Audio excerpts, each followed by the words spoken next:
estudiantes, conforme al programa que se ha establecido de lo que es el área académica del Ilustre Colegio de Abogados del Cusco.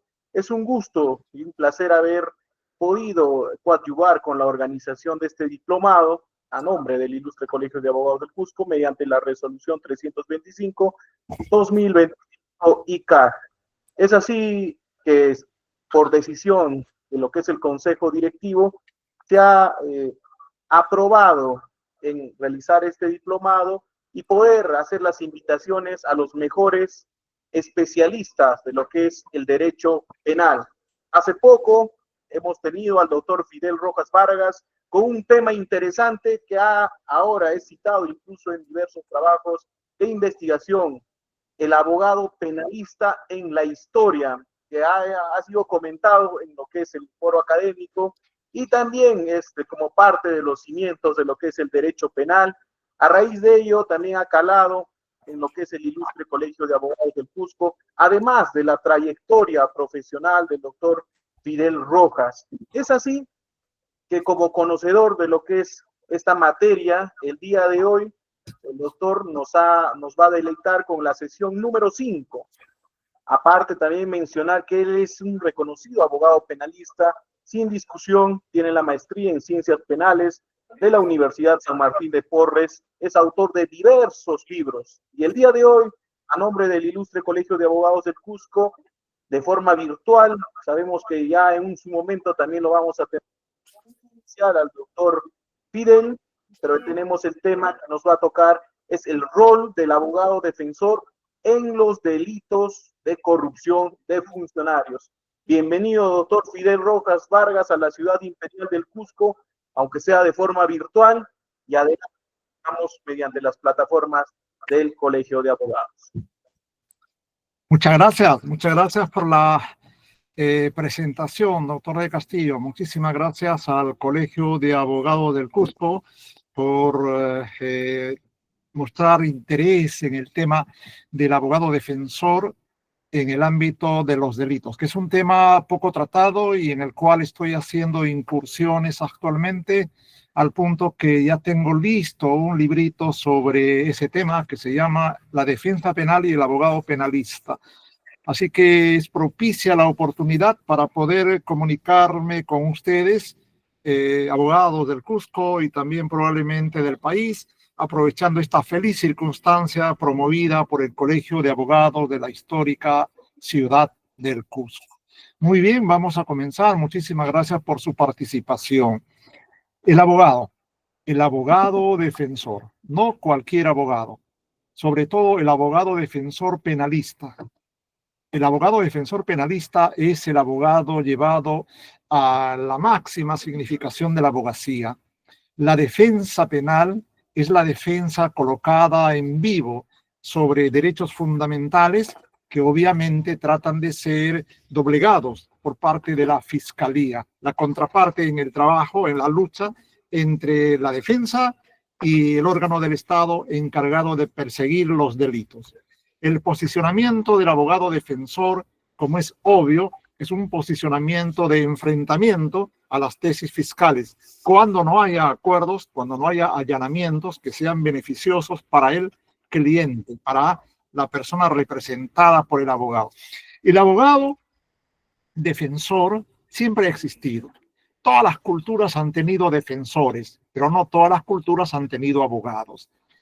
En la cultura babilónica, en Egipto, en Israel, sin entrar en detalles, han habido defensores.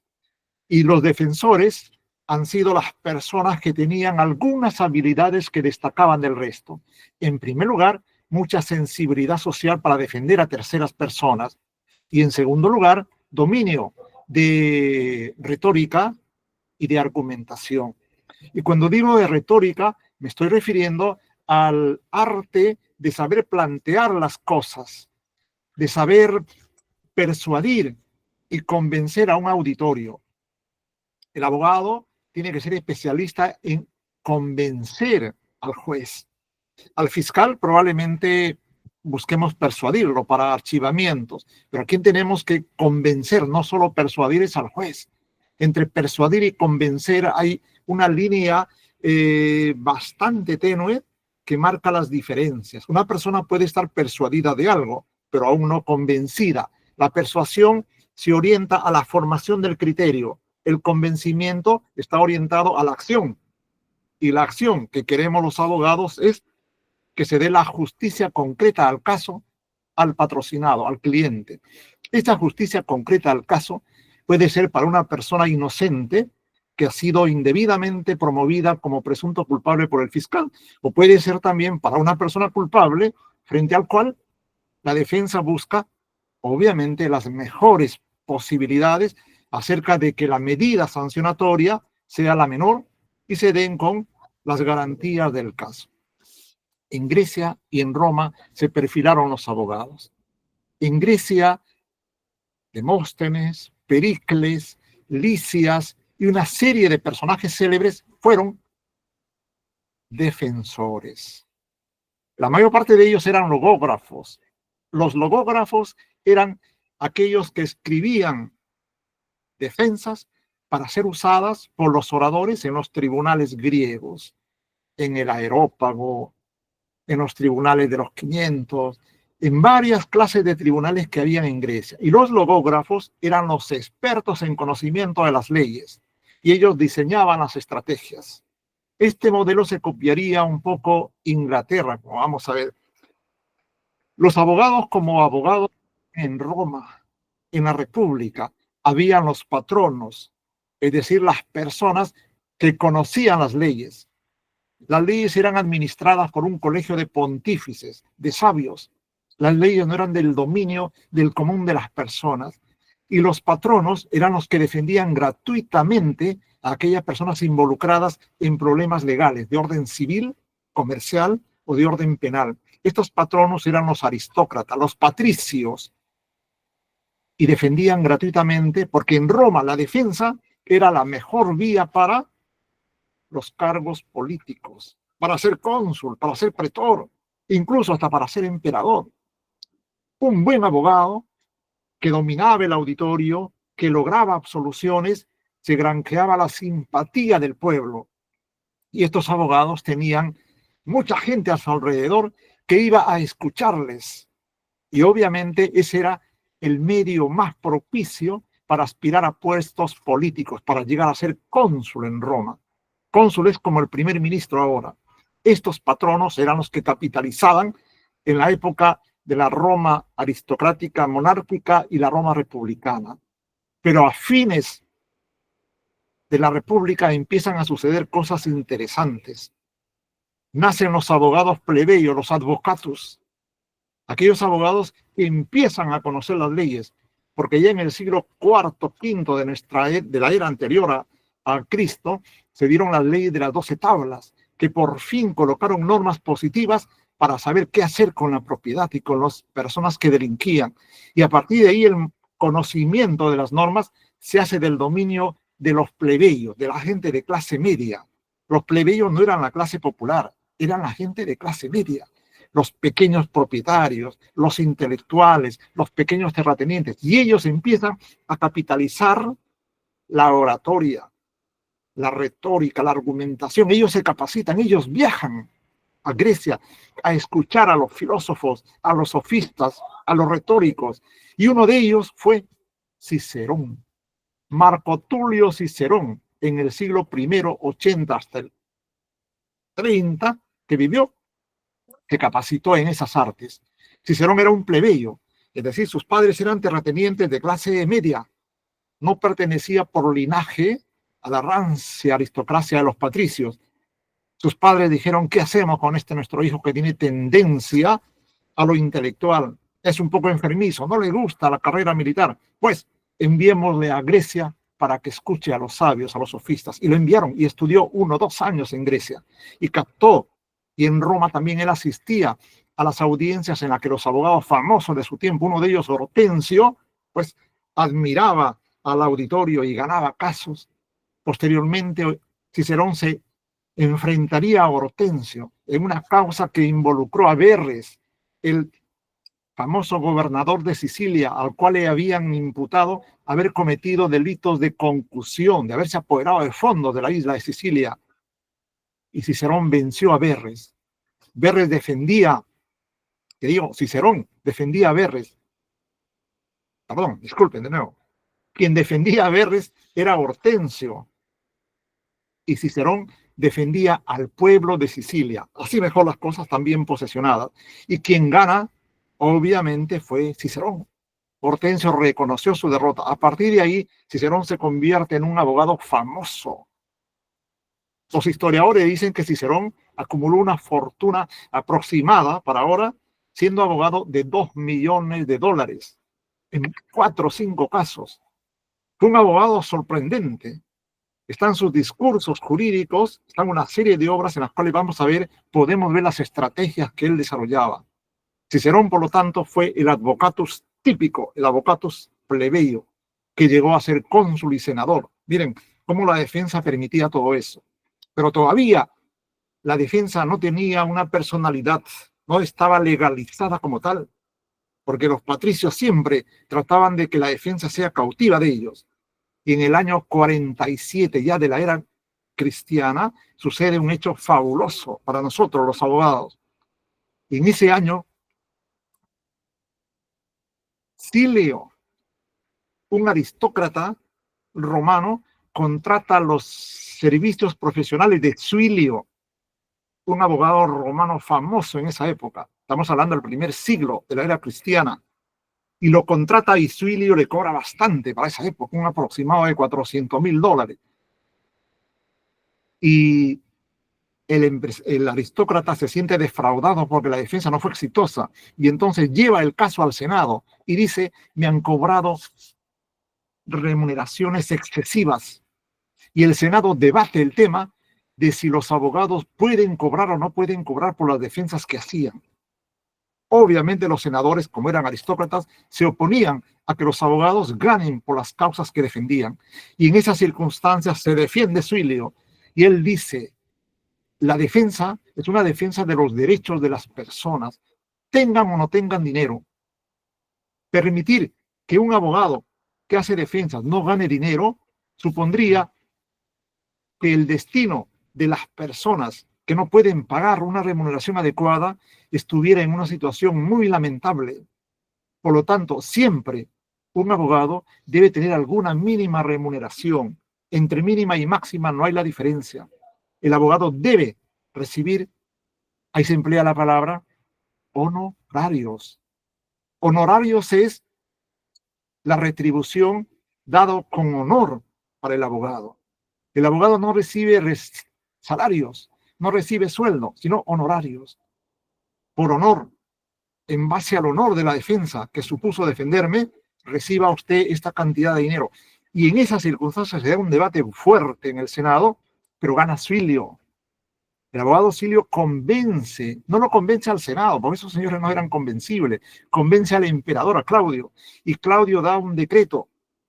El decreto se conoce, el decreto Claudianum, Repetenderum. Ese decreto Claudianum determina que los abogados deben cobrar, tienen derecho a cobrar una remuneración de 10,000 sestercios por causa, es decir, $5,000 por causa.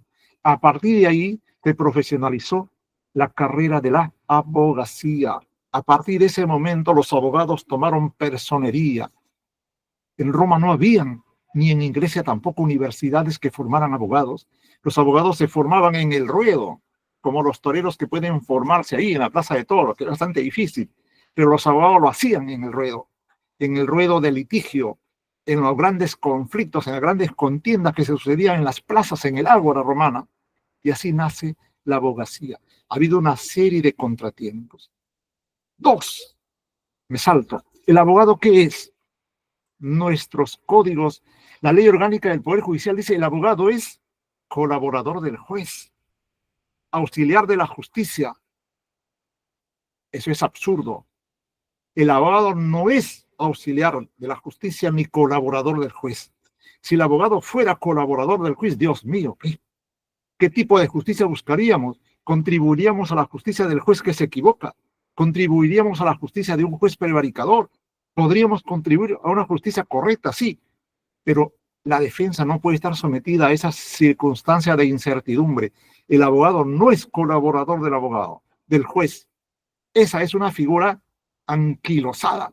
Esa es una figura que manejó, bueno, no obstante sus méritos, Carneluti, Calamandrei, porque pensaban que el juez es el punto intermedio entre el humano y lo divino.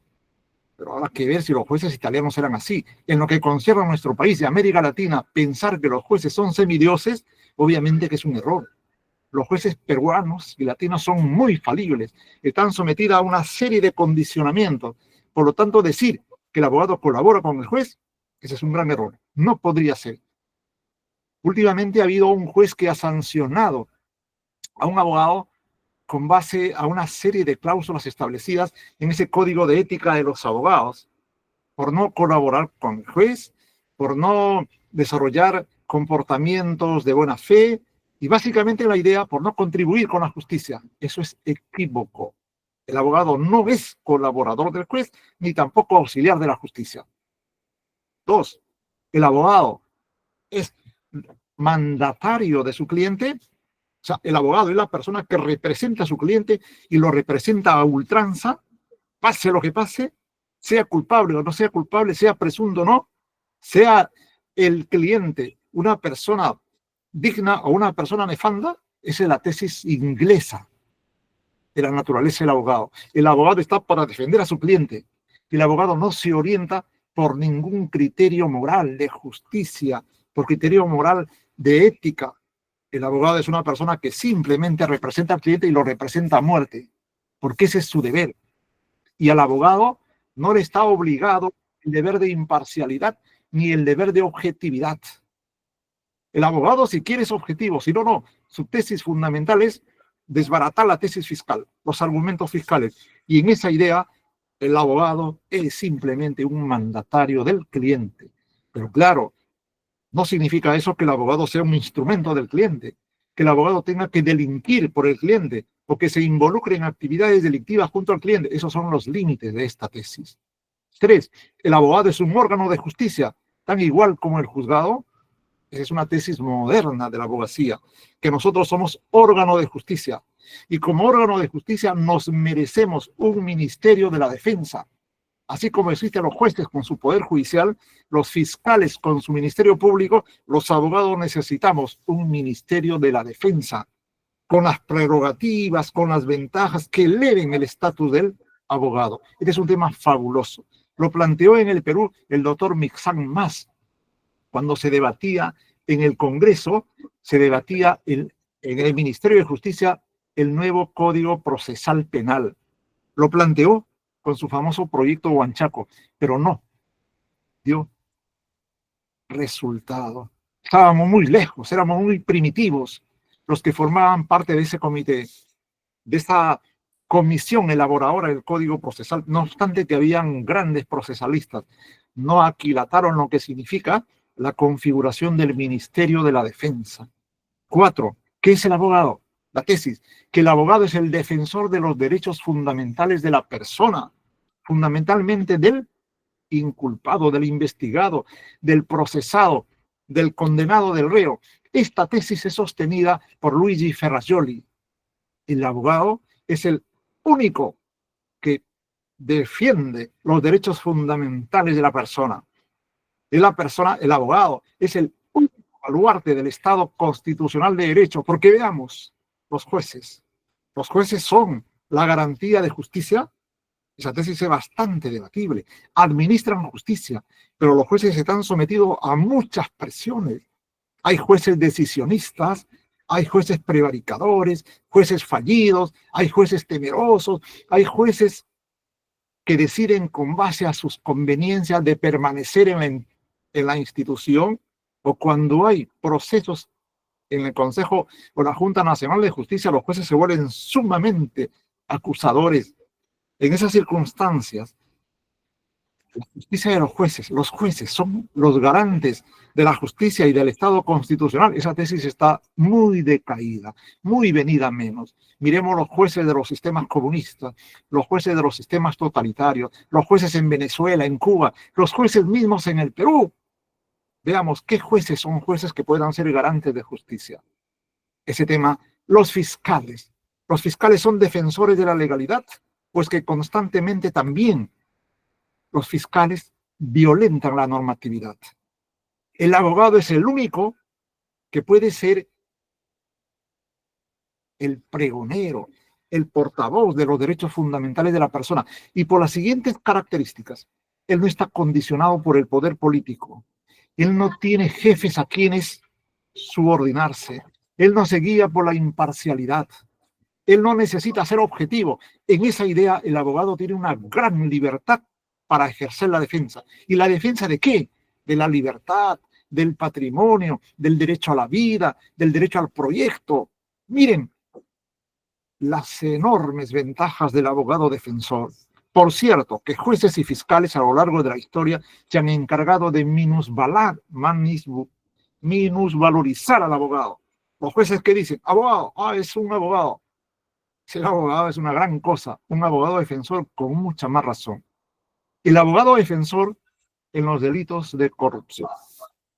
¿Qué hacer en los delitos de corrupción? A ver, veamos, en el delito de colusión, el más categórico, el más importante y masivo de los denominados delitos de corrupción. Propiamente, en rigor, no es un delito de corrupción, porque el tipo penal de colusión no pide concertación para solicitar dinero o concertación por haber admitido dinero. Eso ya es un concurso con el delito de cohecho pasivo o el cohecho activo. El delito de colusión trabaja con la tesis de la concertación ilegal. Probatoriamente, ¿qué hay que acreditar ahí por parte de la Fiscalía? Hay que acreditar con prueba histórica, y hay prueba histórica. Hay testimonios, hay correos electrónicos. No es que solamente sea la prueba indiciaria la que permite al fiscal sustentar una buena acusación. Hay prueba histórica, hay confesiones incluso, hay testimonios, hay material fílmico. Eso es prueba histórica. Eso no es indicio, pero hay indicios también, ¿verdad? Por medio de las famosas irregularidades administrativas. ¿Qué tiene que hacer el abogado en esas circunstancias? Demostrar que esas irregularidades administrativas no están en el marco de un plan de concertación, porque la única forma de entender la irregularidad en su carácter colusorio es que esa irregularidad forma parte de un programa colusorio del funcionario con el interesado. Pero si esa irregularidad es solamente una irregularidad de corte administrativo, es una irregularidad que puede explicarse por ligerezas, por omisiones, que puede tener su etiología en necesidades urgentes del funcionario, esa irregularidad no está en el plan colusorio. La jurisprudencia de la Corte Suprema no quiere evaluar esta circunstancia de que la irregularidad puede ser una irregularidad simple, que se cierra en sí misma, y hay irregularidades que efectivamente forman parte de un plan colusorio. Y estas segundas irregularidades, no importa que sean múltiples, que sean masivas, que sean concomitantes, basta que sea una y significativa, es lo que va a permitir hablar de un indicio a través de irregularidades que le permite al operador, en este caso al fiscal, llegar a conclusiones acerca de que se habría configurado un marco colusorio. Por lo tanto, la labor del abogado es demostrar que esas irregularidades no están conectadas a un plan colusorio. ¿Y el plan colusorio qué cosa es? Es toda aquella campaña que compromete al funcionario y a los representantes de la empresa para defraudar patrimonio público, para hacer una mella en las relaciones normales de la administración pública vinculadas al patrimonio público. El delito de concertación no es solamente favorecer eso será delito de negociación incompatible, artículo 399 del Código Penal. El delito de colusión es favorecer para defraudar patrimonio público. La finalidad teleológica del acto de concertación tiene que estar expresa, tiene que ser manifiesta en los comportamientos del funcionario negociador y del interesado como representante de la empresa. Y el delito de colusión, la defensa tiene que apuntar a que no cualquier funcionario puede ser el sujeto activo del delito. Los funcionarios tienen que tener capacidad para tomar decisiones, porque de no ser así, solamente podría haber complicidad si es que se demuestra que este funcionario, que este sujeto que forma parte de la administración, contribuyó, colaboró con el funcionario negociador. Aquellos funcionarios que no tienen competencia para intervenir en contrataciones no pueden ser autores. La defensa tiene que orientarse a demostrar que esa tesis es incorrecta de parte del funcionario. La defensa demostrará que en delitos de colusión, por ejemplo, cuando se dice el alcalde, el gobernante regional, perfeccionó la colusión y los funcionarios de los comités especiales lo único que hicieron es ejecutar la colusión. Esa es una tesis muy actual de parte de las fiscalías. Quieren decirnos que el alcalde es el autor indirecto y que los autores directos son aquellos que no conciertan, pero consolidan el plan colusorio. Esa es una tesis analógica. Eso es hacer analogía. Y el alcalde, para ser autor de colusión, él debe tener funciones, competencias de contratación, directas o indirectas, pero las tiene que tener. Si no las tiene, no puede ser autor del delito de colusión. Podrá ser un instigador o podrá ser un cómplice, jamás un autor en el delito de colusión. El abogado va a tener que presionar argumentativamente, consolidar la idea que el delito de colusión tiene dos modalidades. Una colusión simple cuya prescripción es de 9 años más 1, de acuerdo a la última ley. Que no es que exista el delito de colusión de 15 años para todos, no. La norma hace diferencia. Últimamente los jueces se guían mucho por la tesis de la derrotabilidad de las normas. Esta tesis dice, el juez acepta la norma si es que le conviene. Si es que no le conviene, no lo acepta. Lo estamos viendo a diario. Los jueces aplican la norma de acuerdo a sus criterios. Cuando esa aplicación de la norma perjudica la justicia buscada por el juez, no la aplican. Eso se llama decisionismo judicial. Eso es arbitrariedad en el ámbito de la justicia. Los jueces, bueno, Napoleón tuvo muchos problemas con los jueces y con los abogados. En la época de Napoleón se dijo los jueces tienen que ser boca de la ley. Los jueces no tienen por qué interpretar las leyes, porque cuando lo interpretan generalmente para sus intereses. Eso es lo que pasa actualmente con nuestros jueces peruanos, no con todos, porque hay jueces dignos, jueces que se someten al imperio de la legalidad. Eso es en tema del delito de colusión. En temas, por ejemplo, de tráfico de influencias, la tendencia a aplicar analogía es inmensa. En el delito de tráfico de influencias existe un destinatario de la influencia, que puede ser cualquier funcionario que trabaja en el ámbito de la justicia, jurisdiccional o administrativa. El juez civil, penal, laboral, constitucional, los jueces de OJMA, los jueces de la Junta Nacional de Justicia, los jueces de los tribunales administrativos, de economía, de educación, de todas las instituciones públicas tienen tribunales administrativos. Ahí se aplica el delito de tráfico de influencias. Ese es su escenario. Ese es el escenario normal del tráfico de influencias. Pero actualmente los jueces y los fiscales consideran que el tráfico de influencias vale en todo escenario de la administración pública. Vale para tramitar una multa, por ejemplo, y buscar influencias. Vale en el ámbito del Congreso para gestionar una norma. Vale en cualquier ámbito de la administración. Eso está equivocado. Eso es aplicar analogía. La norma dice, ¿el qué?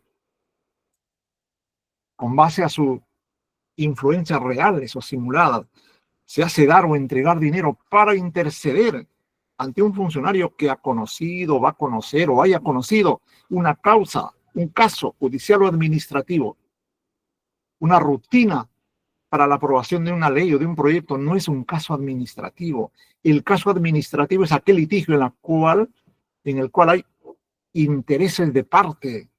¿Cuál es el interés de parte allí? No hay intereses de parte. El caso administrativo, al igual que el caso judicial, supone lucha, supone partes que contienden, que tiene que ver las partes que contienden, por ejemplo, en un procesamiento en la rutina de una multa ante la municipalidad. Para nada. No puede haber tráfico de influencias en toda circunstancia. Tendría que haberlo dicho la norma. ¿Ah? El que ofrece, da un donativo para influir en un caso general de la administración pública, no en un caso, para influir en los trámites de la administración pública. Podríamos hablar correctamente de un tráfico de influencias en todo el espectro de la administración. Pero en el caso nuestro, el tráfico de influencias está circunscrito al caso judicial y al caso administrativo. Si rompemos los diques del significado literal, teleológico, sistemático, si se quiere, del caso judicial o caso administrativo, para entender que eso abarca todo lo que pasa en la administración, eso es analogía y mala parte. Y eso es lo que se está haciendo. Jueces y fiscales no se guían por la norma, lo interpretan a su modo, lo interpretan de acuerdo a las necesidades que requiere el sistema. Y en el tráfico de influencias es factor decisivo la existencia del donativo, de la promesa de la ventaja, que es lo que mueve la labor de intercesión del traficante. Si yo o cualquier persona ofrece interceder y no hay de por en medio ningún mecanismo corruptor, eso no está regulado, esto no está regulado como un tipo penal en el código. Por lo tanto, será una figura atípica. En los delitos de cohecho pasivo, propio e impropio, la defensa tiene que orientarse a que la fiscalía demuestre que en el delito de cohecho hay una relación de sinalagma, es decir, hay dos partes, una que corrompe y otra que es corrompida. El delito de cohecho necesariamente tiene una contraparte que está dado por el cohecho activo. Si se procesa a un funcionario por haber recibido, tiene que procesarse también al que entrega, al que da. Si solamente se procesa al funcionario que recibe y no al que ofrece o da, esa es una forma incorrecta de analizar la figura del cohecho. Y el cohecho es un delito que supone una vinculación funcional enorme. La defensa tiene que orientarse a que la fiscalía explique si ese donativo, esa promesa, esa ventaja que recibió el funcionario están en el marco del sinalagma, es decir, si a cambio de eso el funcionario iba a dar una resolución, dio una resolución, una decisión, adoptó un acto administrativo para favorecer al que le entrega el dinero o para perjudicar a terceras personas. Si el funcionario acepta o recibe y él no es el competente para dar la contraprestación del acto administrativo o la decisión, eso no será delito de cohecho. Será mal tipificado, podrá ser un tráfico de influencias en la medida que este funcionario dirige el donativo o haga intercesión ante el funcionario competente. En todos los delitos de cohecho hay una íntima vinculación entre las competencias del funcionario y el mecanismo corruptor. El mecanismo corruptor no va a cualquier funcionario, sino al funcionario competente para tomar las decisiones. La defensa en delito de enriquecimiento ilícito, ¿a qué se orientará? A demostrar que este delito es también un delito de infracción de deber, al igual que la colusión y al igual que el delito de cohecho o los delitos de cohecho. ¿Qué quiere decir esto?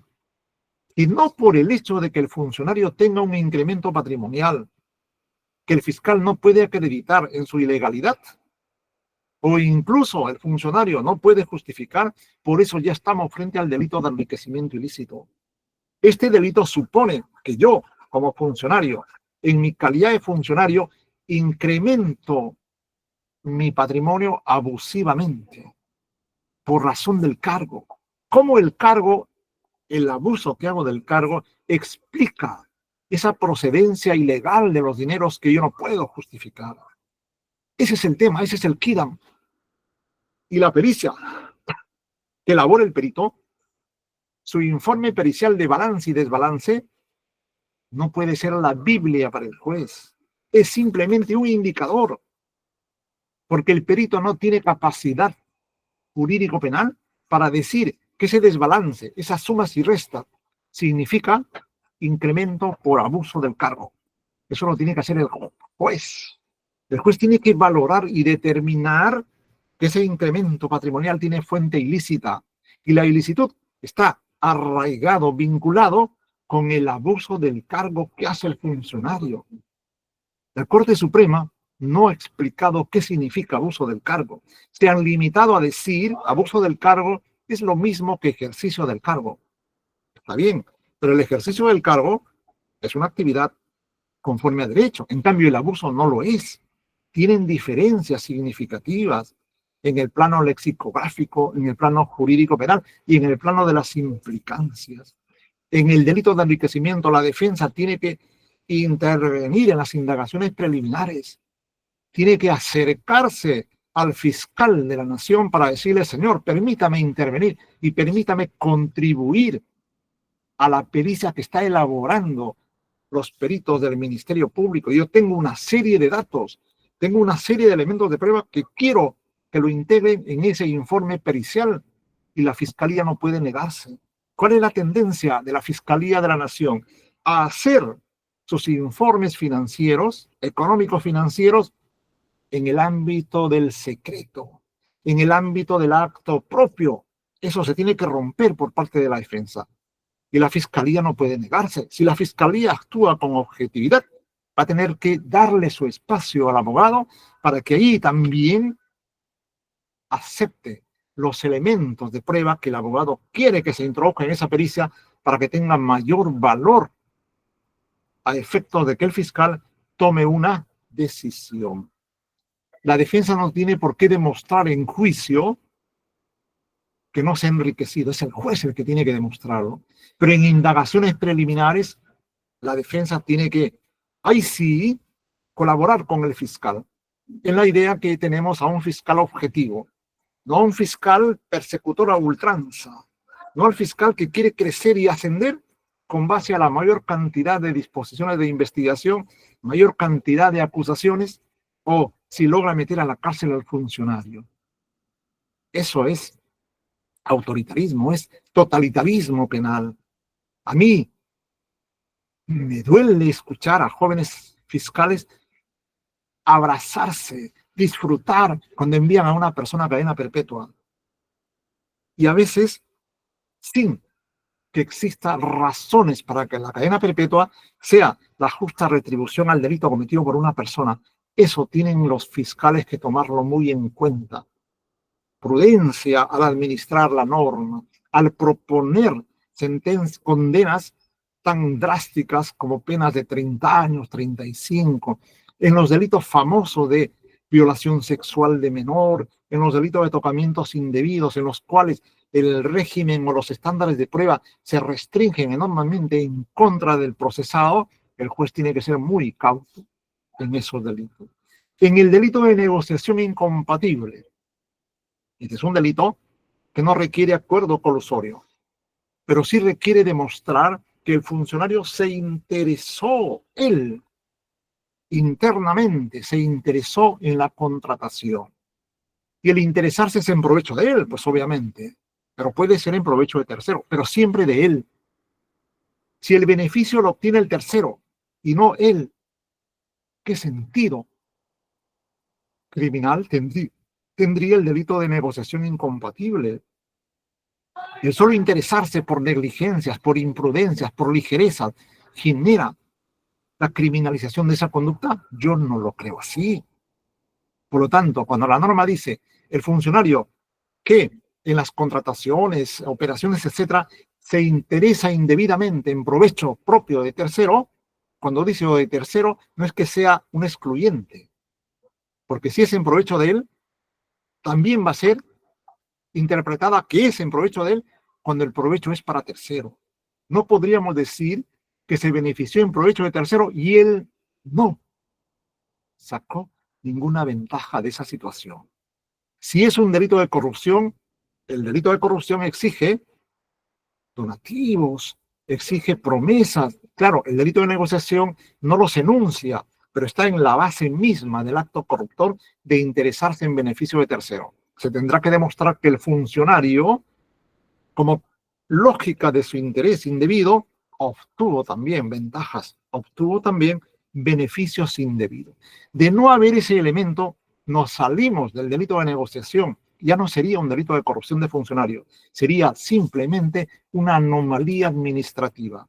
Y esto es lo que aún falta por entender en fiscales y en jueces, que se mueven bajo un esquema sobrecriminalizador. El delito de negociación, en el cual no hay elemento corruptor, no es delito, es una anomalía o irregularidad administrativa.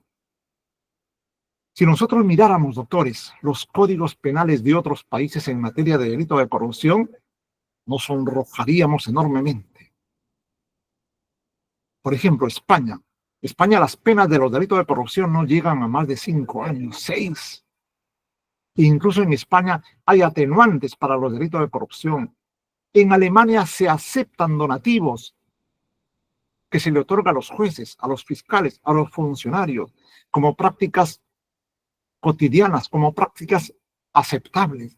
El artículo 331 y 334 del Código Penal alemán considera esta circunstancia, que no por el hecho de ser un donativo que se otorga a un funcionario se va a considerar que eso es un mecanismo de corrupción, porque las instituciones pueden autorizar donativos. En Estados Unidos igual. Y eso es lo que en Perú se ha hecho. Los bancos regalaban libros, los bancos regalaban becas o viajes al extranjero. ¿Eso será un donativo? Habría que verlo. Si es que tiene una finalidad corruptora, si es que esa entidad financiera, bancaria o de poder condiciona esos regalos a la existencia de una resolución a futuro o actual. Eso es lo que les decía, el elemento vinculante. Corrupción es el donativo está actuando para que yo, competente para dar un acto, lo dé. Si no hay esa circunstancia, si para nada ingresan actos administrativos míos y está presente el regalo del obsequio, eso no será delito de corrupción. Pero para entender eso, Perú tiene que evolucionar mucho. Perú tiene un derecho penal sumamente primitivo, castigador en ultranza. En Perú castigar es la regla. Y eso está metido en las mentes de fiscales y de jueces que consideran que siendo lo más terriblemente criminalizador, dictando prisiones preventivas y colocando penas severas, cumplen su función de juez. Yo no creo que sea así. Esa no es la función del juez. El juez tiene que ser prudente, sabio, moderado, entender que sus resoluciones pueden liquidar a una persona. Y la comisión de un delito no puede tener esa consecuencia tan gravosa de meterle de por vida a las personas en cárcel. Muchas gracias. Creo que ya me pasé del tiempo de los 40 minutos que tenía. Muy amable por la atención. Muchas gracias, estimado doctor. Un gusto escucharlo. Ya previamente hemos escuchado lo que son la ponencia del abogado en la historia, del abogado penalista, unas breves también palabras de ello en esta ponencia. Antes de finalizar, doctor, hay una pregunta de uno de los participantes. De repente también hay otro participante que quiera intervenir, ¿no? Este es un diplomado que se ha invitado a jueces, fiscales, abogados, defensores, los mejores especialistas, como se ha indicado, son sus ópticas, ¿no? Incluso el doctor es miembro de las comisiones de reforma, es así que consideramos que es una persona idónea también para poder dar. Entonces, este diplomado está en la óptica del juez, del fiscal y del abogado litigante. Eso es lo que se ha querido demostrar. Entonces, ahora una de las preguntas, doctor, de Alonso Freddy. Alonso. Muy buenas noches, doctor Billy, doctor Fidel. Bueno, primeramente, muchas gracias por la ponencia. Ante todo, y mantenernos actualizados la perspectiva del abogado en delitos de corrupción, ¿no? Mi pregunta es respecto al delito a un principio que se aplica tanto en delitos de corrupción como es el principio de confianza. La Corte Suprema, en la casación 952-2021, ha establecido un principio de desconfianza respecto a que el titular de la entidad tiene que controlar las funciones de los subordinados. No he encontrado en el Perú otra jurisprudencia que desarrolle más bien esos requisitos para estar en un escenario de principio de desconfianza. ¿Qué opina usted sobre ese criterio que la Corte Suprema ha adoptado, doctor Fidel? Ese principio se orienta en la idea de luchar a como de lugar contra los casos de corrupción. A como de lugar. Y a como dé lugar significa en toda circunstancia debe primar la idea de que las personas imputadas de delito de corrupción son culpables. Si ellos aducen que actuaron bajo el principio de confianza, hay que crear la tesis, la antítesis. No, señor. En la administración pública rige el principio de desconfianza. ¿Quién lo dice? ¿Qué autor lo señala? Nadie que yo sepa. La administración pública funciona, forma parte de su naturaleza las relaciones de confianza entre pares y entre subordinados. Para que opere indicios de desconfianza, tienen que darse determinadas circunstancias. Por ejemplo, usted llega a ser magistrado de un juzgado y en el juzgado tiene un asistente que no es competente, ¿verdad? Para casos tan difíciles. Hay prima un indicio de desconfianza. Es por eso que la persona que llega a un cargo importante en la administración lleva gente de su confianza. La confianza es vital. Si no hay confianza, no hay nada. Uno confía en su pareja, la pareja confía en uno. En la vida normal, en la vida cotidiana, el principio de confianza es esencial. En la administración pública igual. Por eso, la selección del personal tiene que ser una selección de proporciones, de categoría, de estándares. Claro, hay mucho personal que uno encuentra cuando es funcionario. Tiene que haber claro, ahí sí, antes de que se den los actos administrativos, un mínimo chequeo de con quién cuento en mi juzgado, quién está en mi fiscalía. Aunque no diciéndoles, pero uno tiene que hacer averiguaciones.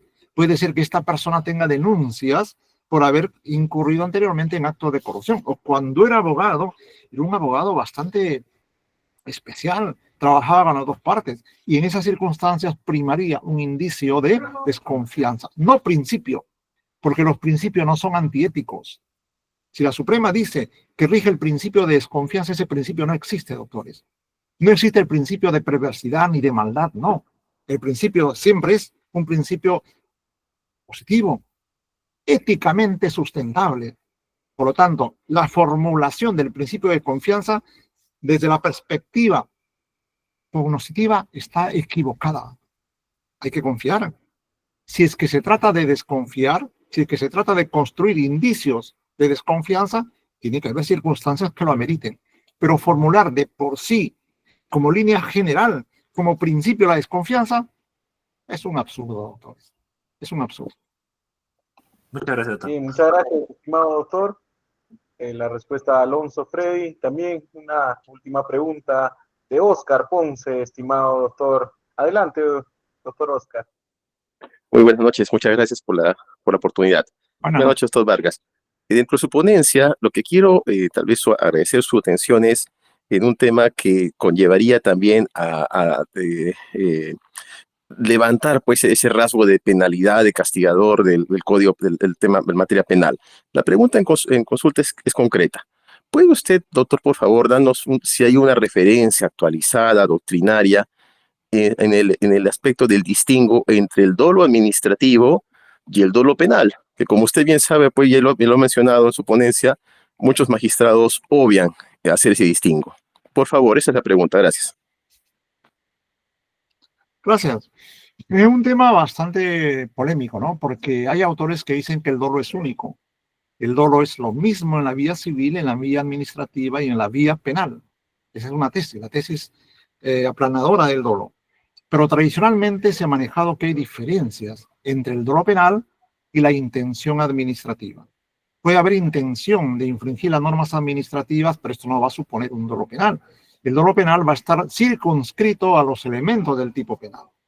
Se pueden cometer delitos de mal manejo de fondos o delitos de apropiación de fondos con base a una irregularidad administrativa, a un dolo administrativo. Es decir, a un dolo intencional, pero que no supone actuar con lo que pide el tipo de peculado.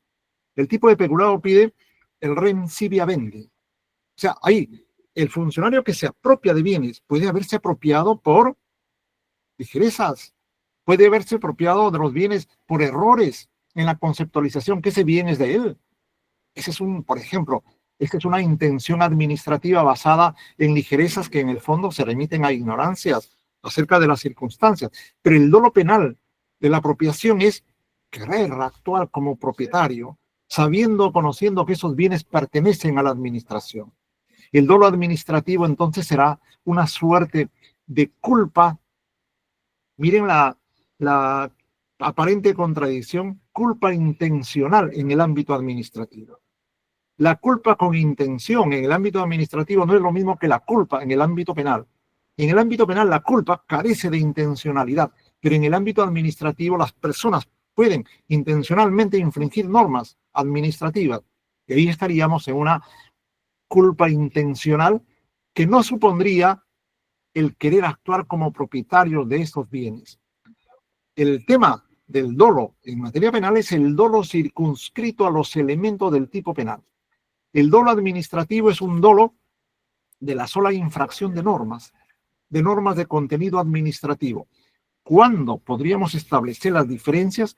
Tendría que ser con casos concretos. No hay la posibilidad de dar reglas estandarizadas para todo. Pero ¿qué hay diferencias entre la intención dolosa administrativa de la intención o el dolo penal? Los hay. Por ejemplo, vamos a colocar un ejemplo. En el caso de recibir donativos, una persona que es un funcionario público recibe un donativo. ¿Ah? La recepción del donativo es con intención de recibirlo. Yo soy funcionario, yo soy juez, y viene un litigante y me entrega un donativo. Yo lo recibo. Hay intención en recibirlo. Pero ¿en qué momento esa intención de recibir se convierte en intención dolosa? En la medida en que a mí me digan, señor, este donativo es para que usted resuelva en este sentido, o para que usted deje de resolver y que pase el tiempo. Ahí la intención deja de ser una intención de ilicitud administrativa. ¿Por qué de ilicitud administrativa? Porque el funcionario no debe recibir donativos. Para eso está su remuneración. Y si lo recibe, ¿comete delito? No. Cometería delito siempre y cuando ese dolo tenga ese donativo tenga un mensaje. El dinero se le entrega para que usted, a cambio de un acto de función, un acto administrativo. Miren la diferencia en el aceptar un donativo con ilicitud administrativa, con intención administrativa, del aceptar el donativo con dolo penal. El dolo penal tiene un plus, y ese plus es conocer que esos dineros me lo están dando para yo contraprestar. Pero si me dejan el donativo y no hay ninguna contraprestación, eso solamente será una ilicitud de corte administrativo. Será, si lo quieren, un dolo administrativo. Otras personas dirán una culpa con intención. Ahí hay un ejemplo, por ejemplo. Sí, adelante, doctor Elías. Sí, muchas gracias. Agradecer infinitamente al doctor Fidel Rojas Vargas por su magistral ponencia. Doctor, Gracias. muy buenas noches. Aprovechando esta situación, doctor, en delitos de colusión que usted tiene mayor dogmática respecto a desarrollado el delito contra la administración pública, hablamos de colusión, delito de colusión. En palabras de Abanto Vázquez, ha señalado de que la concertación solamente puede realizarse por comisión, en tanto que no es posible una concertación o colusión defraudatoria mediante actos de omisión. Sin embargo, siguiendo su postura, doctor Fidel, usted, uno de sus libros ha mencionado de que la colusión también puede verificarse mediante actos de omisión. Quisiera, doctor, en ese extremo nos puedan dar ejemplos claros y para poder entender esa postura, doctor. Muchas gracias, doctor. Ya, muy amable. Esa es una tesis que actualmente lo está sosteniendo también la Corte Suprema. Aunque, claro, no citan para nada este humilde servidor, ¿no? Desarrollan la idea, pero no citan de dónde vino la propuesta. Miren, yo sí he manejado la tesis que en los delitos de colusión es posible comportamiento de comisión por omisión o de omisión impropia. Es posible. ¿En qué circunstancias? Cuando hay autoría conjunta. Cuando dos o más personas son imputados de autores. Uno, el que se concierta comisivamente, el que celebra el pacto colusorio, y otros que conocedores de ese pacto comisorio y estando en la misma situación, en el mismo nivel de equivalencia en cuanto a potestades y capacidades, callan. no hacen nada para superar el ámbito colusorio. Ahí se presenta, desde mi perspectiva, comisión por omisión que se le puede imputar a estas personas. Al igual que en el caso del policía, que ve que están asaltando a una persona y pudiendo intervenir no lo hace, se hace de la vista gorda y se va nomás.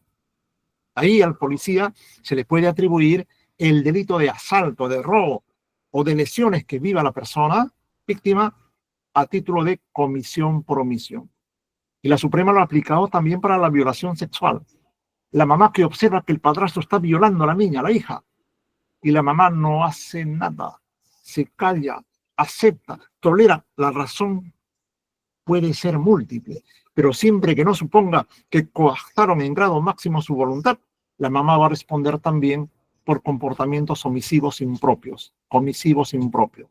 Y a ella se le va a imputar también el delito de violación por comisión por omisión. Por cierto, con una pena disminuida, porque esa es la regla. Por ejemplo, comités especiales de contratación. En los comités especiales de contratación son 3. Los 3 tienen las mismas facultades decisorias. Los 3 deciden los puntajes. Los 3 deciden otorgar la buena pro. Uno de ellos se ha concertado con el empresario contratista. Entre este señor y el empresario contratista se da la concertación comisiva, pero los otros que conocen esas circunstancias se callan. No hacen nada. Tenían el deber de garante de intervenir para frustrar ese acto colusorio y no lo hacen. ¿Qué implicancias sacamos de aquí? Que solo puede haber en el delito de colusión imputación por comisión, por omisión u omisión impropia, si es que aquellas personas a quienes se les imputa esta modalidad con base al artículo 13 del Código Penal, ellos también tienen posición de garante sobre el bien jurídico. Y los miembros del comité, pero por supuesto que tenían posición de garante sobre el bien jurídico. No el alcalde, por ejemplo. El alcalde no es el funcionario contratador, no es el funcionario que negocia las contrataciones. Si él se hace de la vista gorda, él puede ser considerado, por ejemplo, un cómplice, pero no un autor. La posibilidad del delito de colusión, de que puedan imputarse colusión por comisión y colusión por omisión impropia, está dependiente que aquellos sujetos a quienes se les aplica la comisión por omisión u omisión impropia, o sean, tengan deber de garante específico para proteger el bien jurídico y remover el peligro que está sucediendo en esos momentos. Si no tiene competencia específica, no podrá ser autor omisivo. Los regidores en contrataciones no pueden ser imputados por esta modalidad. Esto también se está aplicando en delito de peculado. Por cierto, que hay que tener mucho cuidado. No cualquier posición de garante. No es la posición de garante que establecen los códigos de ética ni las leyes generales. No porque es el presidente, es el que administra el patrimonio del Estado. No porque es el alcalde, él es el administrador de las rentas. No, esa no es la posición de garante. La única posibilidad de construir la comisión por omisión o omisión impropia es cuando la posición de garante está formando parte de tus atribuciones específicas. Si no es así, se está haciendo analogía y malan parte. Gracias. Muchas gracias, estimado doctor. Muchas gracias también al doctor Elías. Excelentes participaciones también en cuanto a lo que es esta sesión número 5 del Ilustre Colegio de Abogados del Cusco en este diplomado internacional de alta especialización en Derecho Procesal Penal. Estimado doctor, a nombre del Ilustre Colegio de Abogados del Cusco, ha emitido la resolución de decanato número 385-2025 ICAC-D.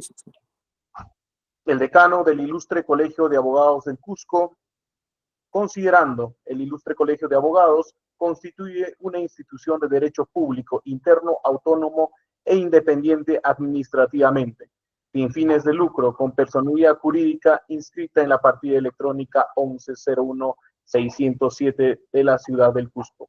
Que el doctor Fidel Rojas Vargas, ampliamente con el informe de la dirección académica, cumple con lo que son los requisitos académicos y además es miembro honorario de esta orden profesional. Por tanto, resuelve en su artículo primero agradecer y expresar el reconocimiento institucional de la orden profesional de la región del Cusco. Artículo segundo, entregar de forma física la presente resolución al referido doctor. Regístrese, comuníquese y archívese el doctor Fran Echevarría Montesinos, decano del Ilustre Colegio de Abogados del Cusco. Estimado doctor, si bien este evento está planificado también de forma presencial, pero por motivos siempre ya de la virtualidad se ha dado, pero es un gusto siempre recibirlo cuando usted considere en nuestra ciudad imperial del Cusco. Esa fue la resolución de nuestra orden profesional y siempre contando con su participación haremos llegar también presente esta resolución y reciba todos los saludos del Consejo Directivo de nuestra institución. Unas palabras finales de repente para cerrar esta sesión número 5 de este diplomado, estimado doctor.